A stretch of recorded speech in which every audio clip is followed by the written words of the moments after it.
Marcus, how's it been working with both sides of the ball in terms of the way that you've been handled with the team in terms of what how you've been what meetings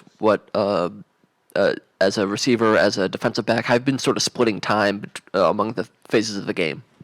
During the week, it'll be different things to where coach need me to go to this meeting or need me to go to that meeting, and that's just basically how it goes. I make sure that I'm locked in on both sides and knowing what to do, ask questions whenever I don't know what to do, but usually that's how it goes.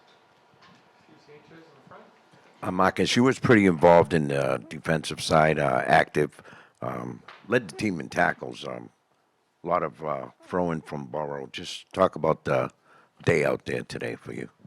Um, Burrow was doing a lot of checkdowns and everything, and however we were defensively and everything like that, just trying to get to the ball and make a play on the ball. Marcus, how would you describe what this game was like? Obviously, you were down by a big amount. You came back, looked like you had an opportunity to go up at the end. What's it like from an emotional standpoint, having all these different types of things happen?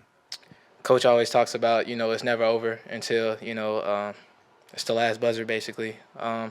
Just keeping our head down and grinding. That's the main thing, control what we can't control and just keep playing to the end. Marcus over here. Looked like you guys mixed in some man early and pivoted to very heavy zone late. How would you describe your overall coverage plan, how that changed, especially with you mentioned Burrow throwing a lot of checkdowns? Yeah, just making sure that we got the right keys and got our eyes in the right spot and also being in the right position to where Burrow would throw the ball back shoulder but also down the field and everything. And, I mean, I definitely got stuff that I need to improve on that aspect, but that's the main thing. Take us through the pick six, if you will, and did you feel like you were coming close to stepping out of bounds? So we was in a certain coverage and everything, and whenever I seen him throw the ball, I was like, I got to get there first, make sure I get there and catch it, and then after that, I seen our whole defense basically setting up a wall and everything, and I was running and seeing Burrow, the last man, and I was like, let me make sure I don't step out, and but yeah. Hey, Marcus, involved in another takeaway when Matthew stripped the ball from Chase. Did you guys see him expose the ball? On the previous, he had another reception there where he kind of leaped in the air. Matthew knocks it out. You recover. Also, what happened when you were down on the field after that turnover?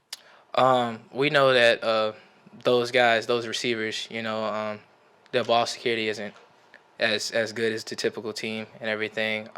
So whenever we see the ball out, we always practice things of ball security and trying to get the ball out and get it to our offense. And I'm good. Just got the wind knocked out of me, so I'm good. Two final questions. Sophie Weller. Hi, Mike. When you make plays like that pick six, do you feel how do you feel that like maybe provides a spark for your team after like how that first half went? It provides a spark, definitely, but right after it happened, we got the mindset to, prove ourselves again. So do it again and do it again. Marcus, similar question. How much has your confidence grown now that you've been able to impact games all different kinds of ways? It's definitely grown over time, getting more plays and more snaps, things of that nature. But just making sure that I basically keep my head down and keep grinding because you can't be complacent when it comes to playing in the National Football League. So. Thank you, Marcus.